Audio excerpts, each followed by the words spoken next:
Et bonsoir les abeilles du 34. Donc dans la vidéo précédente, on a vu ensemble comment concevoir la partie réception du relais. Cette fois-ci, on va s'attaquer à la partie émission et vous allez voir que c'est vraiment pas compliqué du tout à fabriquer. Donc là, j'ai pris la partie réception du babyphone. Donc sur le 40 mégas, le babyphone va recevoir la communication de l'autre partie du relais. Et donc là, l'idée, c'est de récupérer le son du babyphone et de le renvoyer sur une radio. Donc moi, pour le test, j'ai pris un petit Quansheng UVK5. Donc ce que j'ai fait, c'est très simple. J'ai ouvert le babyphone. Et donc ici, vous voyez que le fil rouge et le fil noir, de base, c'est les fils qui vont au haut-parleur. Donc moi, je les ai dessoudés et je suis venu donc les souder à la place du micro de mon micro déporté de Baofeng. Vous voyez que là, de base, on voit le rond. De base, on a la pastille de micro qui doit être quelque part ici. Et donc, je l'ai enlevé et à la place, ça récupère directement le son du babyphone pour le renvoyer directement dans une radio via la prise Kenwood. Donc là, je suis en train de faire quelques tests. L'idée, c'était de vraiment être à 0,5 watts de puissance pour déjà économiser les batteries et en plus de ça, être le plus proche possible de l'homologation. Donc l'astuce que j'avais trouvée, j'avais imaginé ça, mais au final, ça marche pas très bien. Donc ici, j'ai ma batterie 12 volts, le régulateur. Donc je récupère du 12 volts sur ce fil. Hop. Et ici, j'ai mis un petit régulateur de tension que je peux venir modifier au niveau du voltage. Et l'idée, c'était donc de prendre du 12 volts et de réduire la tension entre 6 et 8 volts pour alimenter directement le portatif, non pas via sa batterie, parce que si on met sa batterie, il sortira constamment une puissance entre 1 watt et demi et 2 watts. Et donc moi l'idée c'était vraiment de le réduire. Et donc je m'étais dit, si je réduis directement la tension d'alimentation de mon appareil, est-ce que ça peut jouer sur la puissance de la radio? Donc ça fonctionne.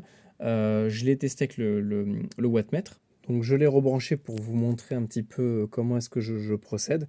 Donc on allume le wattmètre SWR mètre avec dessus une antenne UHF parfaitement calibrée pour le 446. On va allumer la radio. On voit qu'on a la tension. Donc je vais retourner dans le menu tension voltage pour savoir précisément à combien je suis. Donc là je suis quasiment à 9 volts. Tac, tac, tac. Donc je vais prendre mon tournevis. Je vais venir descendre un petit peu la puissance. On va se mettre sur à peu près 8 volts. Alors le souci, c'est que ça quitte régulièrement le menu. Vous allez voir que, hop, lorsque je vais tourner ici la molette, si j'arrive à me caler dedans, on voit que la tension baisse. On va tester à 8,1 volts, c'est à peu près la tension nominale de fonctionnement de la batterie lorsqu'elle est bien chargée. On va mettre un petit coup de PTT. On voit qu'on a 1,26 volts, donc quasiment 1,3 volts. On va rebaisser un petit peu la tension, on va retourner dans le menu. Alors ça prend un peu de temps, mais ça permet de savoir précisément à combien. On va tester, aller à 7 volts 8. On est toujours à 1,23 volts. C'est ça le problème, c'est que malheureusement, lorsqu'on va arriver vers 0,5 watts, là je vais monter un peu le son, je vais vous faire écouter sur l'autre Quansheng la communication, la réception. Donc là, si je transmets, écoutez bien. Ah bah là, ça le fait plus, j'ai l'impression. Alors je vais mettre le Quansheng un peu plus loin. Ah bah là, ça le fait plus. Alors, parce que tout à l'heure, j'avais un sifflement. 1, 2, test radio. Ah bah là, ça fonctionne. Pas parfait. Bah écoutez, tout à l'heure, j'avais un sifflement. C'était, je pense, le régulateur qui avait du mal à fournir l'énergie. Ça m'étonne parce que je m'en sers habituellement pour balancer plusieurs ampères et ça tient le coup. Et là, je sais pas pourquoi j'avais un espèce de sifflement en bruit de fond qui était vraiment très gênant. Donc là, je sais pas si on l'entend. Je sais pas si c'est un Larsen ou le sifflement. Vous voyez, on a un bruit.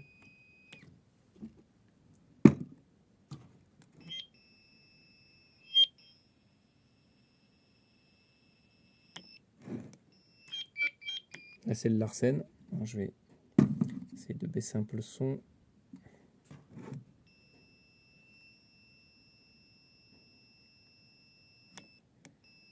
Vous voyez, en permanence ce sifflement.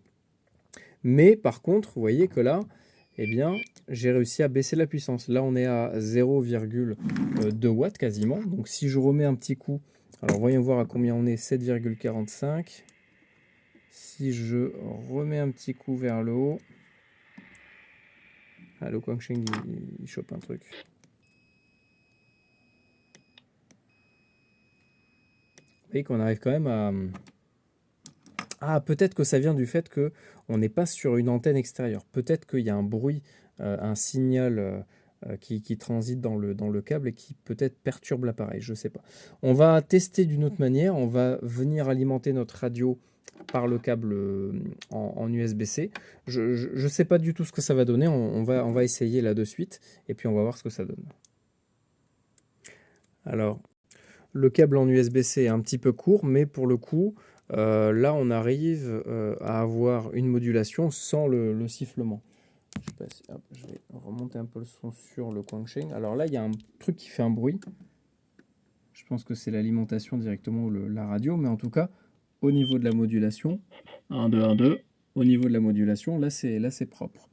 Le problème, c'est qu'on est sur 2 watts. Donc là, ça va consommer quand même pas mal d'énergie. Et en plus de ça, on est vraiment en dehors des clous, en dehors de la puissance réglementaire. Donc je vais peut-être essayer... non, je sais pas. Je vais rebasculer. Là, ça confirme que ça vient bien, le sifflement vient bien de l'alimentation, que ça vient pas du fait que l'antenne n'est pas connectée à la masse, enfin à la terre. Puisque là, bon, là il y a le Larsen, c'est pas le même problème, le même phénomène. Là, je ne sais pas si vous entendez bien. Je vais mettre la radio ici.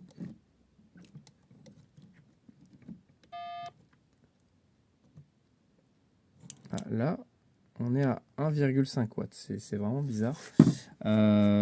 Essayons de connecter donc les deux et on va baisser la tension sur le régulateur. Alors, voyons voir, est-ce qu'on peut faire ça?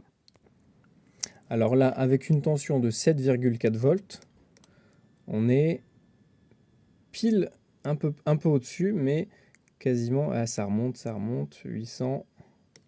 Ouais, on a déjà réussi à descendre un peu la tension. Enfin, la tension, non.